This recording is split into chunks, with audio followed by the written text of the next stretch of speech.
కీర్తనల గ్రంథం 5వ అధ్యాయం. యెహోవా, నా మాటలు చెవినబెట్టుము, నా ధ్యానం మీద లక్ష్యం ఉంచుము. నా రాజా, నా దేవా, నా ఆర్తధ్వని ఆలకించుము. నిన్నే ప్రార్థించుచున్నాను. యెహోవా, ఉదయమున నా కంఠస్వరము నీకు వినబడును. ఉదయమున నా ప్రార్థన నీ సన్నిధిని సిద్ధము చేసి కాచియుందును. నీవు దుష్టత్వమును చూచి ఆనందించు దేవుడవు కావు. చెడుతనముకు నీ యొద్ద చోటు లేదు.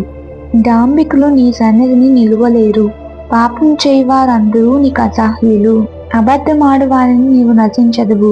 కపటము చూపు నరహత్య జరిగించువారు యెహోవాకు అసహ్యులు.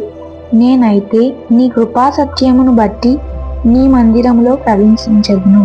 నీ ఎడల భయభక్తులు కలిగి నీ పరిశుద్ధాలయము దిక్కు చూచి నమస్కరించదును.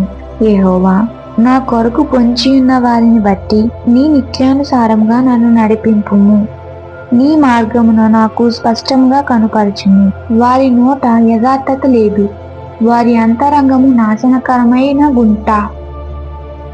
వారి కంఠము తెరిచిన సమాధి. వారు నాలుకతో ఇచ్చుకములాడెదరు. దేవా, వారు నీ మీద తిరుగుబడి ఉన్నారు.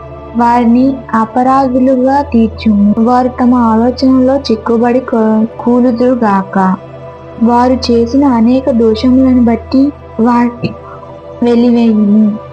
నిన్ను ఆశ్రయించువారు సంతోషించుదురు. నీవు వారిని కాపాడుదురుగాక. వారు నిత్యానందము ధ్వని చేయుదురు. యెహోవా, నీతిమంతులను ఆశీర్వదించువాడవు నీవే. కేడముతో కప్పినట్లు నీవు వారిని దయతో కప్పెదవు. కావున నీ నామమును ప్రేమించువారు నిన్ను గూర్చి ఉల్లాసింతురు. కీర్తనల గ్రంథం 6వ అధ్యాయం.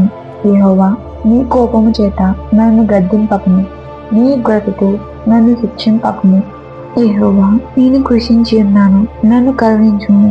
యెహోవా, ఎముకలు అదురుచున్నవి, నన్ను బాగుగా చేయము. నా ప్రాణం బహుగా అదురుచున్నది. యెహోవా, నీవు ఎంతవరకు కరుణింపకయుండు? యెహోవా, తిరిగి రమ్ము, నన్ను విడిపింపు. నీ కృపను బట్టి నన్ను రక్షింపుము. మరణమైన వారికి నిన్ను గూర్చి జ్ఞాపకము లేదు. పాతాళములో ఎవరు నీ కృతజ్ఞతాస్తుతులు చెల్లించుదురు? నేను మూలుగుచూ అలసి ఉన్నాను. ప్రతి రాత్రియు కన్నీరు విడుచుచు నా పరుపు తెల్లజేయుచున్నాను. నా కన్నీళ్లు చేత నా పడక కొట్టుకొని పోవుచున్నది. విచారము చేత నా కన్నులు గుంటలు పడుచున్నవి. నాకు బాధ కలిగించు వారి చేత అవి చెరికి ఉన్నవి. యెహోవా, నా రోదనా ధ్వని విని ఉన్నాడు.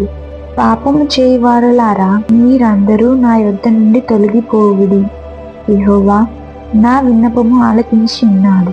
యెహోవా, నా ప్రార్థనను అంగీకరించును. నా శత్రువులందరూ సిగ్గుపడి బహుగా అదరుచున్నారు. వారు ఆకస్మికముగా సిగ్గుపడి వెనుక మళ్ళుదురు.